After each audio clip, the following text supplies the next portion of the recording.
Welcome, ladies and gentlemen, to Home of Politics. This is the best place to be. I appreciate your subscription, your comment, those who are sharing my videos, those who are giving me likes in every video. I really appreciate you. I thank the returning viewers, new subscribers, and everybody who is in Home of Politics. Please feel so much appreciated. Today, ladies and gentlemen, it marks a second day since the impeachment motion was tabled yesterday at the County Assembly of Meru, where these MCAs voted anonymously to impeach Governor MWANGAZA KAWIRA, and they maintained their grounds on the reasons as to why they want MWANGAZA KAWIRA to be impeached. They are not so much different from the previous reasons where they had tabled an impeachment before Governor MWANGAZA KAWIRA was saved by the Senate committee. And the first one was misuse and misappropriation of the county resources. We also have nepotism. We also have demeaning and looking down upon other leaders. Conduct of the county assembly, whereby Governor MWANGAZA KAWIRA failed to appear before the county assembly to answer questions that she was responsible to answer. She was also accused of the contempt of the court, where she have been going against the court standing orders. She was also accused of illegal appointments, whereby she have been accused of appointing her close relatives like sisters, brothers, and cousins, even the husband in the county appointments.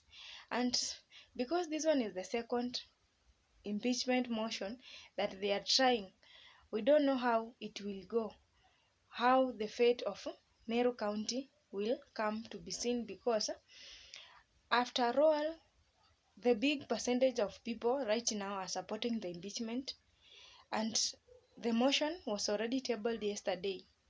Considering some factors, it is very likely that Governor MWANGAZA KAWIRA she might not survive this impeachment if the Senate cannot intervene. This is because if you look at the number of the MCAs who are present in Meru, there are 69 MCAs, and out of 69, we have 52 who voted yes for this impeachment of the governor.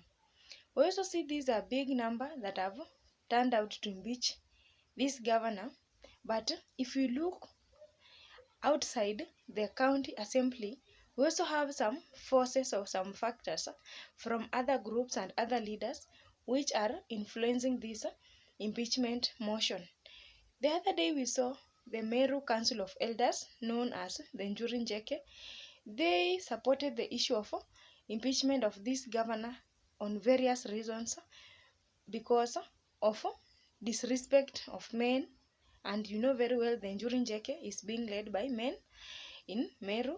We also see lack of respect and how he is addressing other leaders in the public domain. And so the MWANGAZA, which is the Council of Elders in Meru County, also supports the impeachment. The other day you also saw the Deputy President when he visited Meru during a church service. He said the President and the Deputy President have decided to keep off from the affairs of Meru County, especially in these leadership wrangles. He decided to say so because some of the leaders in Meru County have been trying to reach them to intervene or to shed light on the fate of Meru County, but the President and the Deputy President have kept off these wrangles that is ongoing in Meru County.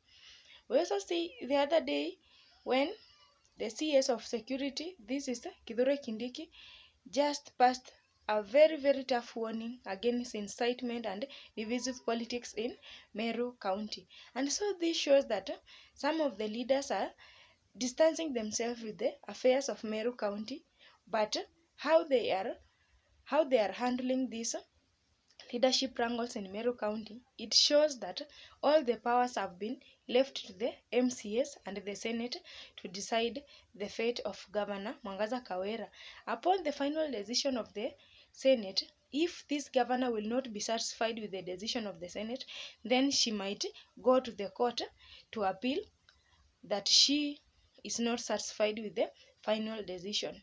And so, about every leader distancing himself or herself with the matters of Meru County, Governor MWANGAZA KAWIRA saw it is going to be tough and very difficult for her to survive, to an extent that 2 days ago she decided to write a letter to the Senate through the speaker. This is Amason Kingi, and she was pleading with the Senate so much that the Senate committee that has been set in a position to oversee this issue of impeachment in Meru County should come and intervene to settle the differences that is existing between this governor, the deputy governor, and the county members of assembly in Meru County.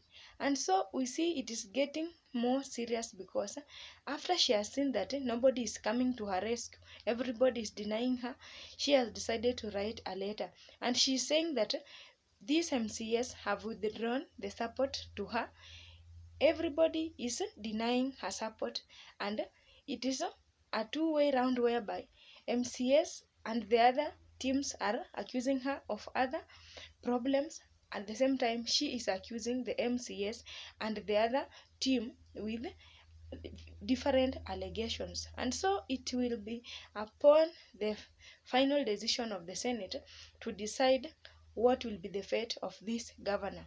And so up to now, the Senate have 10 days, less than 10 days at least, to decide the fate of this governor, because yesterday was the day when the impeachment motion was tabled.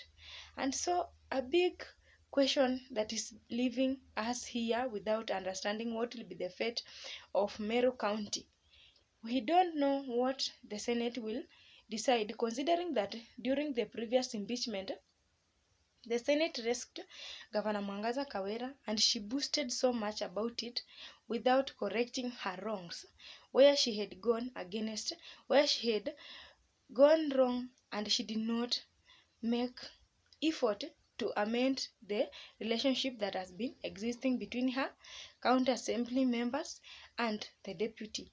Again, she has found herself in hot soup right now. We don't know what will be the fate of Meru County.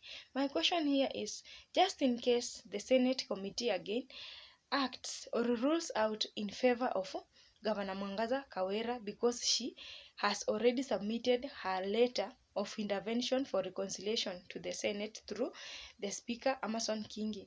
If the Senate rules in favor of this governor, what will be the fate of Meru County?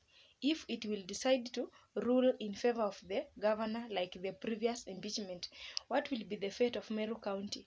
What about the relationship between this governor and the deputy governor in the effort of delivering to the people of Meru? What will be their fate? Again, what will be the relationship of these MCAs with the Meru governor? How are these leaders going to run in their offices if they are not in good relationship? Ladies and gentlemen, we are waiting upon the decision of the Senate, but the more serious thing that can happen, if the Senate can rule in favor of the governor, then Meru leadership is going to scatter more than the way it is being seen today, because these are the three parties that are not collaborating.